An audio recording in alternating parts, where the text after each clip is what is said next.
Alô galera, aqui é o professor Luciano Brum e nós somos os Cacholas. Quer receber os nossos conteúdos? Então te inscreve nos nossos canais e não se esqueça de acionar o sininho, ok? Hoje o nosso estudo é referente à função polinomial do primeiro grau, muito conhecida como sendo a função afim. Popularmente é dito função do primeiro grau, mas não é a função na qual tem o grau. O grau é do polinômio na qual a constitui. Uma função polinomial do primeiro grau tem o seguinte formato: ax mais b. F de x significa dizer função de x, que vai dos reais para os reais, que nós vamos ter o domínio e nós vamos ter o contradomínio. Mas a nossa ideia agora é que vocês entendam que o formato da função é ax mais b, onde o a e o b são números que pertencem ao conjunto dos reais, só que o a não pode ser zero. Por que ele não pode ser zero? Porque se ele for zero, o grau da função deixa de ser 1. Então, a condição é a e b pertencem aos reais e o a diferente de zero. Porém, nós temos uma nomenclatura na qual vocês têm que conhecer, porque muitas das pessoas vêm a se perder quando enxergam essa diferenciação. E qual seria? F de x igual a x mais b é isso aqui, a função de x, que também é dito como sendo y. Então, sempre que nós nos referirmos a y, nós vamos estar trabalhando como se fosse f de x. Por quê? Porque o y está em função de x. Então, recordando, para vocês lembrarem, eu costumo muito explicar na forma de uma máquina, de um processador. Observe. Esta é minha maquininha, este é o meu processador, onde nós temos uma entrada e nós vamos ter, consequentemente, uma saída. A entrada, matematicamente falando, nós vamos determinar como sendo a letra x e a saída como sendo o y. Porém, só vai sair um y dependendo do x que entrar. Por isso que o x vai ser chamado de termo independente e o y vai ser o termo dependente. E agora observe, termo dependente, depende de quem? Depende de x. Depender de x significa estar em função do x, porque só vai sair alguma coisa em função do que entrar. Por isso que o nosso y nós chamamos de função de x. Aqui ocorre o processo todo. Isso então seria uma maquininha que define o que é uma função. Para melhor entender, eu boto um exemplo e crio para vocês uma tabelinha colocando as informações de entrada e as informações de saída. Observe, a minha função f de x é igual a 2x mais 4, porém eu posso chamar ainda como y igual a 2x mais 4, onde o a vale 2 e o b vale 4. Então observe, vou colocar os valores de x na minha maquininha. No caso, vou indicar nesse espaço os valores de x. Vou colocar menos 3, menos 2, menos 1, 0, 1 e 2. Por que eu escolhi esse valor? Porque no caso são os valores independentes, eu poderia colocar qualquer valor. Resolvi colocar estes porque mais tarde vocês vão ver que no gráfico eu coloco valores próximo à origem. Então vamos ver o que vai acontecer. Joguei o menos 3 no lugar do meu x. Poderia botar aqui, ó, f menos 3. Mas onde aparece x tem que aparecer o menos 3. Vejam, f menos 3 é igual a 2 vezes menos 3 mais 4. O que vai dar isso? 2 vezes menos 3 dá menos 6 mais 4 vai dar menos 2. Então, quando eu joguei na minha maquininha o menos 3, a maquininha me respondeu menos 2. Menos 3 para x, menos 2 para y. Nós temos um par de informações, que mais tarde eu vou definir como sendo um par ordenado. Vamos aos demais valores. Joguei o menos 2 na minha função. 2 vezes menos 2 mais 4. 2 vezes menos 2 é menos 4, com 4 vai dar 0. Joguei o menos 1. Joguei o menos 1, 2 vezes menos 1 dá menos 2, com o 4 vai dar 2. Joguei o 0. 2 vezes 0 mais 4. Isso aqui desaparece, sobra o 4. Joguei o número 1. F1. 2 vezes 1 mais 4. 2 mais 4 vai resultar em 6. Joguei o 2, 2 vezes 2 mais 4. 4 mais 4 vai resultar em 8. Então notem que eu tenho valores um associado ao outro. Posso então representar como sendo entrada e saída. E agora observem bem. O x que eu joguei, eu atribuí à minha função, eu joguei de uma em uma unidade. Fui aumentando uma em uma unidade. E o que foi acontecendo com o meu y? Observem que deu -2, deu 0, deu 2, deu 4, deu 6, deu 8. Dá para perceber que o y está aumentando de 2 em 2 unidades? Para cada um x na qual eu fui aumentando, o meu y foi aumentando de 2 em 2. Ou seja, para cada um x, 2y. No caso, nós temos aí uma taxa de variação. O que seria a taxa de variação? A variação do meu y para a variação do meu x. No caso, eu tenho para cada 2y, 1x. E esse valor que nós conseguimos visualizar no crescimento da minha função, que poderia também ser um decrescimento, é de 2x, ou melhor, 2y para cada 1x. Isso está representado no valor do meu a, que nós vamos chamar taxa de variação. E essa taxa de variação eu posso buscar de que maneira? Variação de y pela variação de x. Então, isso estaria indicado como sendo o valor do meu a. Agora, observem o valor do meu b. O que seria o valor do meu b? Olhando para cá, no caso já dá para perceber que é 4. Olhando para a função, quando é que a função vai dar 4? A função vai dar 4 quando o meu x for 0. Então, quando vocês colocarem o valor 0, o valor da, digamos assim, a origem das posições em termos de uma reta, a função te responde o número 4. Então, o valor de b nós vamos chamar de valor inicial e o valor de a nós vamos chamar de taxa de variação. Então, o b é 4 e o a é 2. Isto quando eu estou analisando uma função por si só. Aparecem muitos problemas na qual vocês têm um valor fixo, um valor de saída, que seria o meu b, e depois vai aumentando conforme a pessoa vai adquirindo certas unidades. Isto é um valor que vai variando, está relacionado à taxa de variação. Mas o termo taxa de variação e valor inicial, mais tarde vão ganhar outro nome quando eu representar na forma gráfica. Mas como é que eu posso representar isso tudo na forma gráfica? Para isso, nós temos então os pares ordenados, onde a primeira informação é x e a segunda informação é y. E essas informações eu vou colocar então num gráfico, ou seja, num plano cartesiano. O que seria um plano cartesiano? Dois eixos ortogonais, no caso formando 90 graus, onde o eixo horizontal é o eixo x e o eixo vertical é o eixo y. Eixo x é o eixo das abscissas e o eixo y é o eixo das ordenadas. O cruzamento é a origem das posições, onde nós temos 4 regiões definidas. Primeiro quadrante, segundo quadrante, terceiro quadrante e o quarto quadrante. Como é que eu coloco essas informações? Vou demarcar um ponto, olhando as coordenadas, coordenada x e coordenada y, -3 para x, -2 para y, e faço a contagem, -1, -2, -3 para x, -1, -2 para y, e vou unir essas duas informações e vou demarcar o meu primeiro ponto. Agora sim eu vou, -2 para x, 0 para y, estaria em cima do eixo x o meu segundo ponto.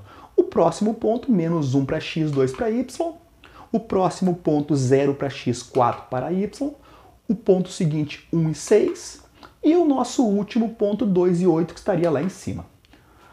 O que eu observo agora? Que esses pontos na qual estão definidos no meu plano, eles estão alinhados, dá para observar. Então uma função polinomial do primeiro grau define no meu gráfico uma reta.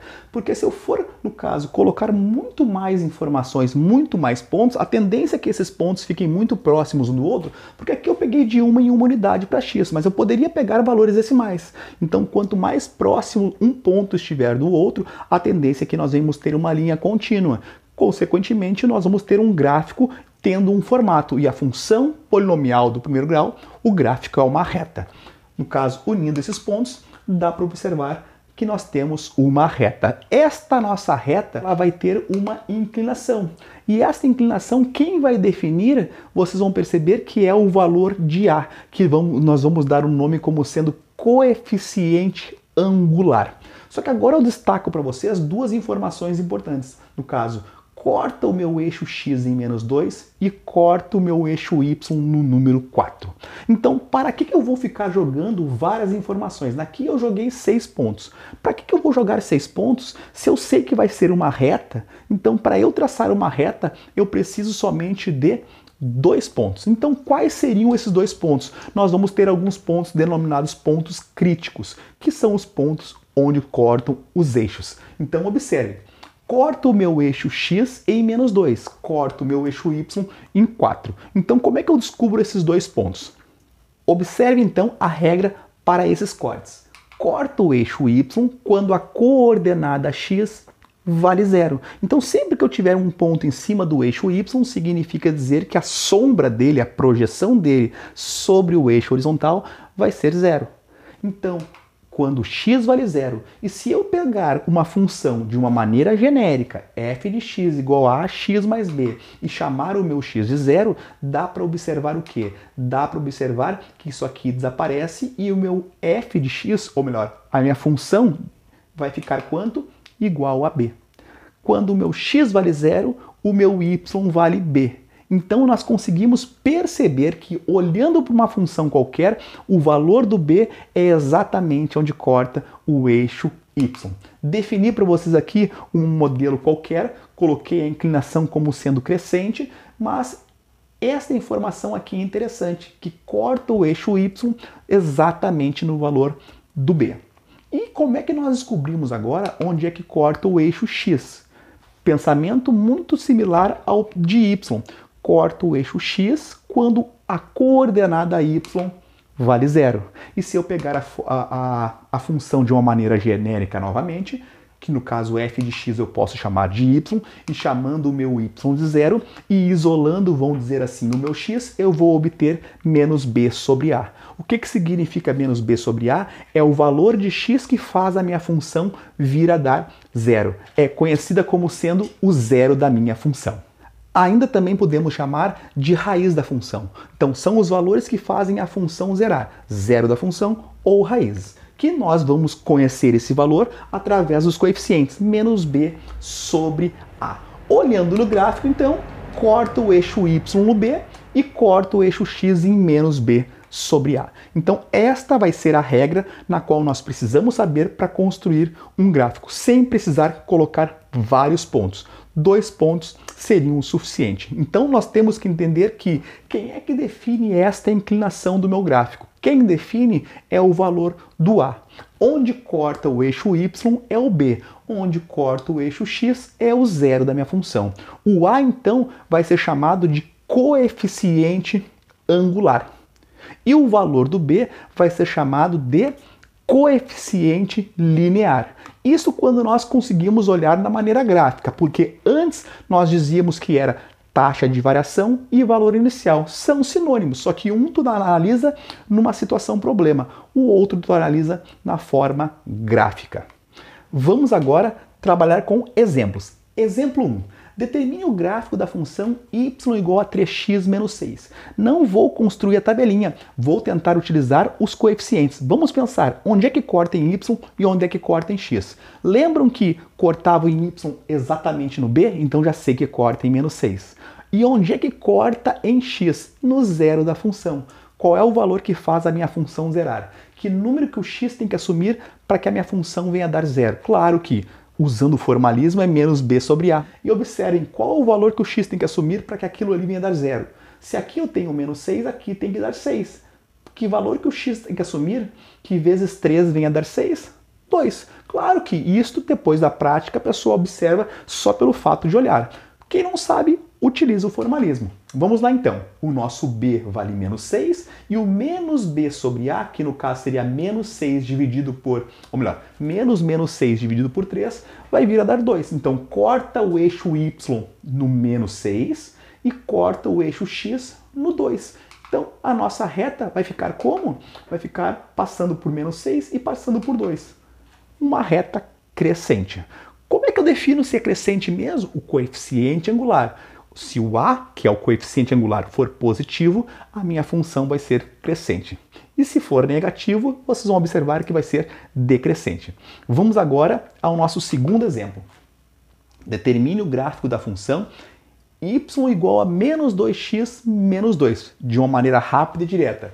Corto o eixo y na letra B e corto o eixo x no que faz zerar a minha função. Que valor que faz zerar a minha função? Qual o valor de x para que isso tudo venha a dar zero? Vamos ver. O b vale menos 2 e o menos b sobre a, que é o zero da função ou é a raiz, como quiserem, menos 1. Se eu colocar menos 1 no lugar do x, tudo vai dar zero.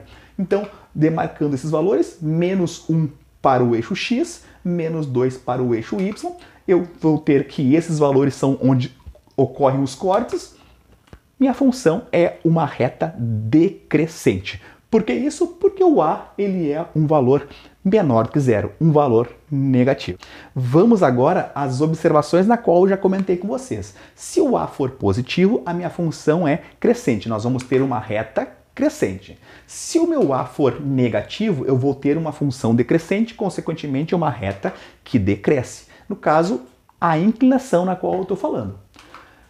Outra situação na qual eu tenho que destacar. Se o meu a for zero, se o meu a vir a valer zero, a minha função deixa de ser do primeiro grau. Então a inclinação é dada pelo a, não é à toa que é chamado de coeficiente angular. Se o a for zero, eu não vou ter um ângulo.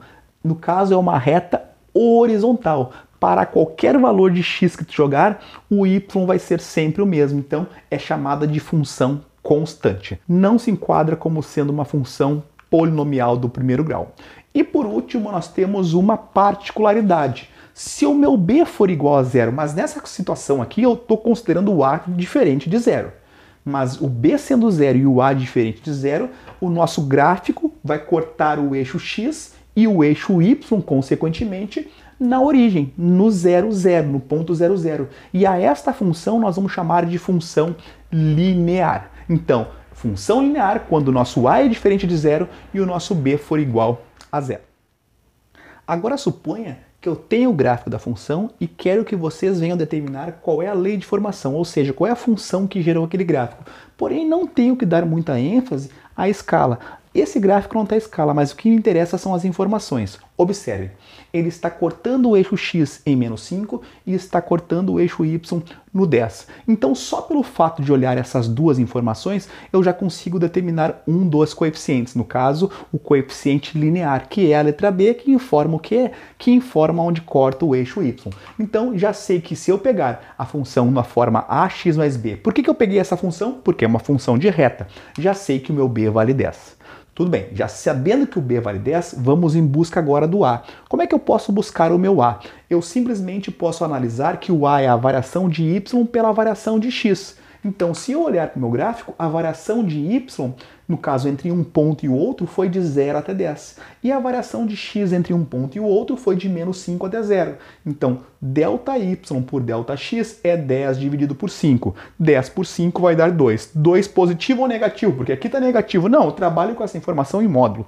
Então, eu também consigo analisar que se o meu gráfico é na forma de uma função crescente, o a tem que ser positivo e o a é o coeficiente angular. Então já sei que o meu a vale 2, então a função que define esse gráfico é a função 2x mais 10.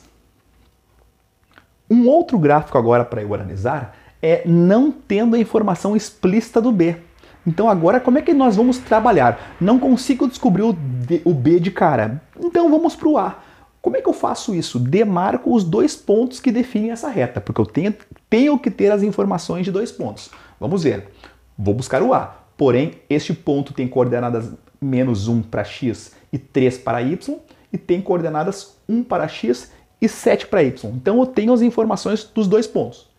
Tendo essas informações, eu trabalho agora com a taxa de variação, ou seja, para descobrir o valor de a, para descobrir o coeficiente angular. Vamos lá então. ΔY, entre um ponto e o outro de 3 até 7 variou 4, e o ΔX de menos 1 até 1 variou 2. Então, ΔY por ΔX vai resultar em 2. Por quê? Porque 4 dividido por 2 vai dar 2. Descobri o valor do a. Olhando agora a minha função, já dá para eu substituir o a como sendo 2. Então, eu vou ter f de x igual a 2x mais b. Como é que eu descubro o b agora? Eu sei que eu tenho dois pontos. Cada ponto eu tenho duas informações, as duas coordenadas. Vocês vão pegar agora um desses dois pontos e vão jogar dentro da função. Como assim? Vou jogar x no lugar de x e y no lugar do y. Mas cadê o y? O y é o meu f de x. Então eu tenho o y e tenho o x. Então eu vou pegar esse ponto aqui. Quando o meu x vale 1, o meu y vale 7. Quando o meu x vale 1, o meu y vale 7. Substituindo essas informações, eu vou ter 7 igual a 2 vezes 1 mais b. Fazendo o produto de 2 por 1, vou ter 2, 7 é igual a 2 mais b, ou seja, o b vale 5. Com isso, eu consigo determinar a função que gerou este gráfico. Claro que temos uma outra maneira ainda de descobrir os coeficientes a e b. Eu considero esta mais rápida e mais direta. Tem pessoas que fazem por sistemas. Como assim? Pegam essas duas informações, no caso, esses dois pontos, menos 1 e 3, jogam na função, vai faltar o a e o b, jogam o outro ponto 1 e 7 na função, vai faltar o a e o b, e aí o que faz? Sistema. Claro, é uma saída, é um recurso, mas esse é mais rápido e direto. Certo, gente? Então, esta hoje era a barbada do Brum.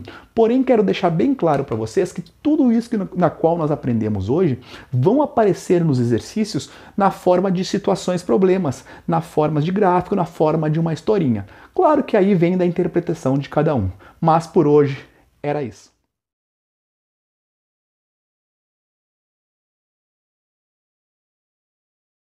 E não esqueçam de nos seguir nas redes sociais, ok, gente? Então, até o nosso próximo encontro. Forte abraço a todos. Até mais.